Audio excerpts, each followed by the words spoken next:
Ulizo ni hili: je, Yuda Iskariote alizaliwa na kusudi la kumsaliti Bwana wetu Yesu Kristo?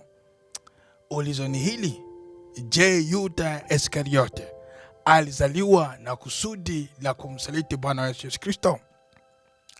Hiyo ndiyo topic tunayotembea nayo sasa hivi. Basi kuna wengi kabisa wametoa maoni yao. Kama haujatoa, tafadhali kabisa vinya kwenye linki hapa hivi, uende ukatoa maoni yako. Na ni hii njia huwa tunatumia kwa kujifunza maandiko pamoja na wengine. Kuna wengi tayari wameshaandika maoni yao, na hapa chini kuna linki, unaweza ukasikia au ukasoma maoni yao walioandika.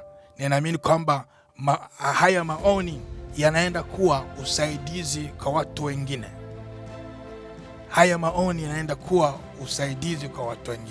Basi kama haujaandika, tafadhali uende ukajiunga na wengine kwa kutoa maoni yako kwenye linki hapa chini.